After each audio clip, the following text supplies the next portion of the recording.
Amen.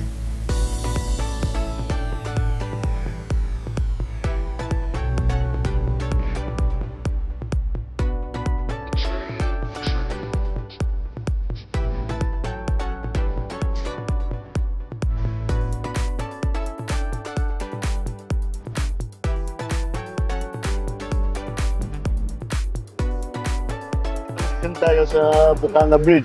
It's a 1.3 kilometer bridge.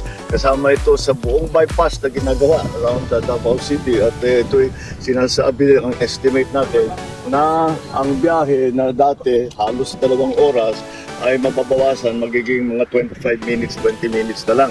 Kaya malaking ginhawa. Lalong-lalo na ay ngayon na magpapasok tayo, we will open the bridge on the 15th.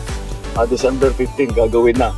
Matatapos yung buong bypass by December 2027. Tapos na lahat ito all the way. Natulungan naman tayo ng ating mga Chinese na contractor dahil ang ganda ng technology nila kaya napakabilis.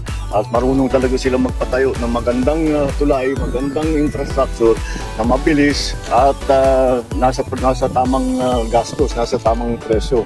So this is one of the 4 major projects that are legacy projects that we will be finishing in Davao and its environs. I'm congratulating the DPWH for their good attention to this matter, and lahat ng nagtrabaho rito, congratulations.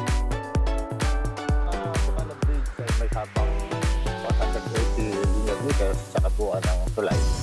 Pero ang buong project natin simula sa approach and to approach is 1.34 kilometers. So ito yung mag-uugnay sa kahabaan ng Coastal Road from the west side to the east side. Ang biyahe na nararanasan natin sa Davao City due to traffic from Toril down to Rojas Street, originally, maabot ito ng around 1.5 hours. Sa pagtatapos ng ating tulay, malilesin ito at magiging 30 minutes na lang ang abutin ng biyahe natin. This is a ODA project, a China Grant project na binakalog sa atin ng Chinese government. Ito ay merong 4 lanes na may combined sidewalks and pedestrians sa kaliwa at sa kanan ng ating tulay. Actually, ang technology na apply natin dito ay yung tinatawag nating moving forms. So naghihiwalay siya from the pylon, pababa at pakaliwa at pakanan ng pylon, para matuloy-tuloy trabaho. So halos lahat ng tapat ng pylon ay meron tayong mga equipment para halos sabay-sabay din natin matrabaho to. Hinihintay nating matapos yung Rojas Street kung saan ito ay lalabas ng ating commuters. At pinangako naman sa atin, sa pakikipag-ugnayan natin sa Region 12 ng DPWH, nangako sila na matatapos ito ng December 15. So very timely sa facing holidays, may ibsan yung ating traffic na haharapin sa mga panahon darating.